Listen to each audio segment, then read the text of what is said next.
मीरपुर नाम के शहर में तेजस अपनी पत्नी नीरू के साथ रहता था। पति पत्नी दोनों ही नौकरी करते थे। एक दिन तेजस गांव अपनी माँ के पास फोन करता है। हेलो, प्रणाम माँ। जीते रहो माँ, तुम दादी बनने वाली हो हैं? अरे वाह, ठीक है बेटा, मैं कल ही आती हूँ। जब माँ जी शहर पहुंची तो बेटे बहू ने बहुत अच्छे से स्वागत किया। लीजिए माँ जी, चाय। अरे गर्मा गर्म पकोड़े ले आओ माँ के लिए। नीरू रसोई में गई और 2 मिनट में ही पकोड़े ले आई। जी ये लीजिए। बहू, जादू से बनाए हैं क्या? अभी तो रसोई में गई थी। यम्मी। माँ जी, शीला रसोई में पकोड़े तल रही है, मैं बस लेकर आई। हे भगवान, मेरा धर्म भ्रष्ट कर दिया तूने। अब तो गंगा जल से शुद्धिकरण करना होगा। दूसरे दिन, माँ जी मैंने नाश्ता बना दिया है, ऑफिस जा रही हूँ। पर अभी तो घर का सारा काम पड़ा है। शीला आती ही होगी, झाड़ू पोछा बर्तन कपड़े वो सब कर लेगी। हमारे जमाने में घर का सारा काम हम ही करते थे। जी माँ जी, आप बहुत होशियार हैं, मैं घर ऑफिस दोनों नहीं संभाल पाती। तो जरूरत क्या है घर से बाहर जाकर चाकरी करने की? वैसे भी घर का काम खुद करने से घर में बरकत आती है, समझी? पर माँ जी। पर वर कुछ नहीं, इस महीने की पगार मिले फिर ऑफिस बंद। हाँ। रात को नीरू तेजस से कहती है, सुनिए जी, माँ जी बोल रही थी कि मैं नौकरी छोड़ दूं। वैसे ठीक ही तो है, अभी तुम्हें आराम की जरूरत है। फिर भी आराम कहाँ, शीला को छुड़ाने के लिए बोल रही थी। तो अब 24 घंटे में इतना काम तो कर ही सकती हो। पर जॉब पसंद है मुझे, घर पर मन नहीं लगेगा। अगले दिन जब दोनों ऑफिस के लिए निकल रहे थे, मेरी तो कोई कीमत ही नहीं है इस घर में। माँ जी, आजकल महंगाई बहुत है, रहन सहन भी बदल गया है, दोनों नौकरी करते हैं तभी ठीक रहता है। अच्छा, तू कहना क्या चाहती है?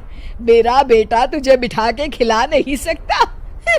तू ही इस घर का खर्च चला रही है, हैं? नहीं माँ जी, मेरा वो मतलब नहीं था। मतलब खूब समझती हूँ, ये बाल धूप में सफेद नहीं किए मैंने। हाँ।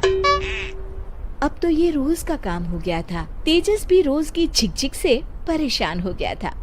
एक दिन उसने कहा, नीरू, वैसे भी तुम्हें मैटरनिटी लीव मिलने वाली है, तो अभी से ही छुट्टी ले लो। पर क्या, मेरी सैलरी अच्छी खासी है। आखिर नीरू ने रिजाइन कर दिया। जब बच्चा हुआ तो घर में सब बहुत खुश हुए। कुछ दिनों बाद तेजस फाइल देख रहा था। क्या हुआ तेजस, कुछ परेशान लग रहे हो? हाँ, वो हमारी जितनी सेविंग्स थी वो तो हॉस्पिटल में और छठी के फंक्शन में खत्म हो गई है नीरू। और अभी वैसे मंदी चल रही है तो मैं बोल रही थी कल मुन्ना को हेपेटाइटिस का टीका लगवाना है। नीरू, क्या पोस्टपोन नहीं कर सकते? नहीं जी, बिल्कुल नहीं। अब तेजस को समझ में आ रहा था कि उससे गलती हुई है।